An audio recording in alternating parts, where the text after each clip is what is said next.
In all times, the formless ecstatic forces were the ones to be tamed and led to the higher spiritual realms. In the pre-Christian era, it was Dionysus, tamed by Apollo, who shaped and ordained the energies of the world through thought and reason. The Catholic Church understands its purpose in the same way. Through it and in it, the demonic forces of this world are to be ushered into the realm of the higher reason, the path itself becoming a divine narration. For this to happen, the secular and the mortal are to subdue their will and give space for the will of God, so that the one who makes his victorious return from the netherworld in spring would be not Dionysus, but Apollo, or, in our era, Christ.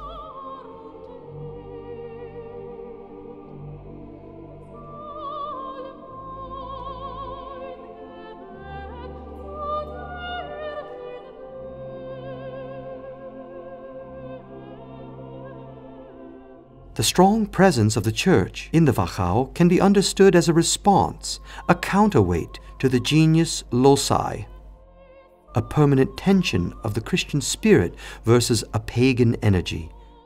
The Venus of the Galgenberg and the Venus of Willendorf are only a few vessels of this energy, women who receive, nourish, and carry forth.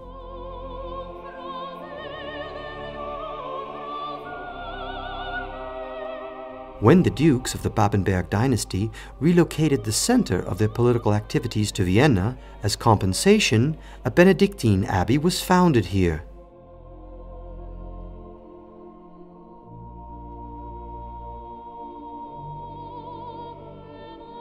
In 1297, a devastating fire brought Melk to the verge of non-existence.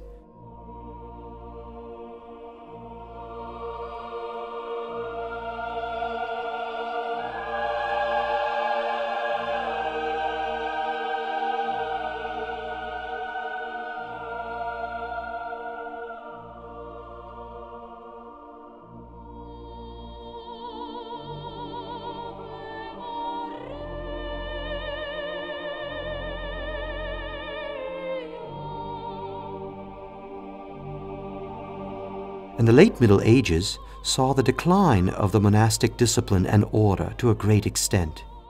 Revival came through the general reforms of the Benedictine order introduced during the Council of Constance in 1414.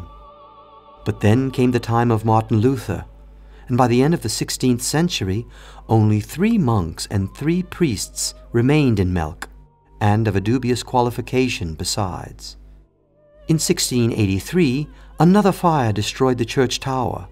In attempts to save it, because of the lack of water, even wine from the cellars was used to fight the flames.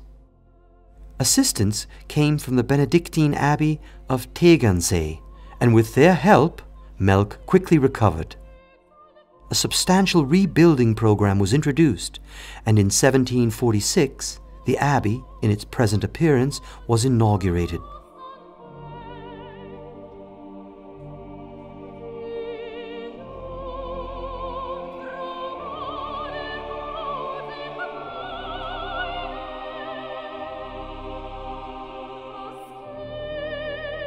The southern facade is 360 meters long.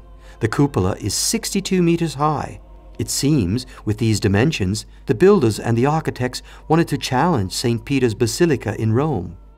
The entire planning followed a strictly theological line. The Abbey Library can be called, without exaggeration, a spiritual well, and one of the richest imaginable.